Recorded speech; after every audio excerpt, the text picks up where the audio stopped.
Welcome to the second installment of The Power of Images. Let's get Zen. There was an experiment done where researchers had participants look at 2,500 photographs for 10 seconds each. Not a long time to look at each photograph. After 72 hours, there was 90% recall of the details that the participants had seen. After 1 year, there was still 63% recall. And you know where this is going. Students only remember 10% of what they hear. So this begs the question, why do we have so many presentations that are filled with bullet after bullet after bullet? We're guaranteeing that our students aren't remembering as much as they could than when we use powerful images.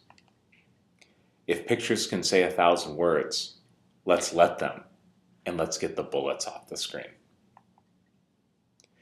One of the things I really like about images is that it can activate a higher order thinking in students, more so than when there's just a bullet with a string of text after it. For example, my brother shared this image with me, and I think it's a great question.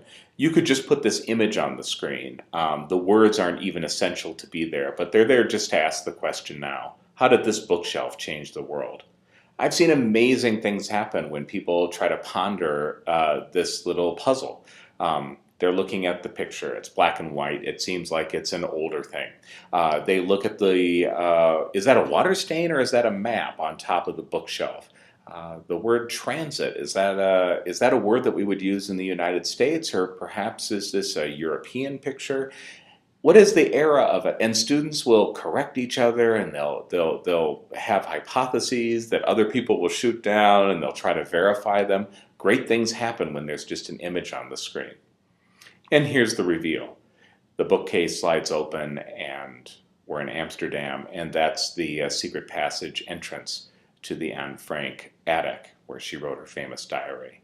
There's a great reveal, and kids feel very powerful once they figure that little riddle, that little puzzle out.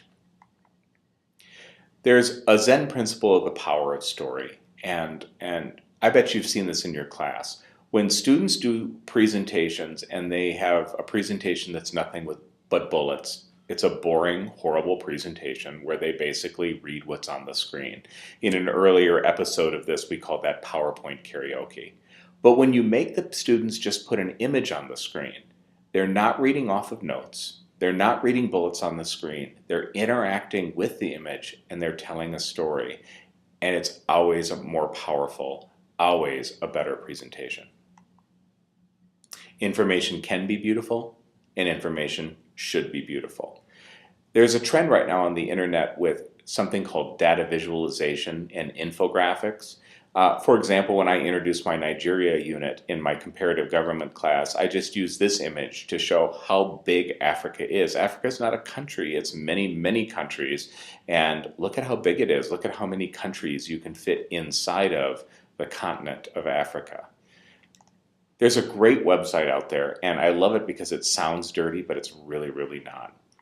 Chart Porn is the name of the website, and they collect the best data visualizations and infographics from across the internet. And it's amazing how often you can find one of these that will help you teach a concept better than your lecture, maybe better than a YouTube video, and certainly better than a PowerPoint presentation filled with bullets. Information can be beautiful, and information should be beautiful.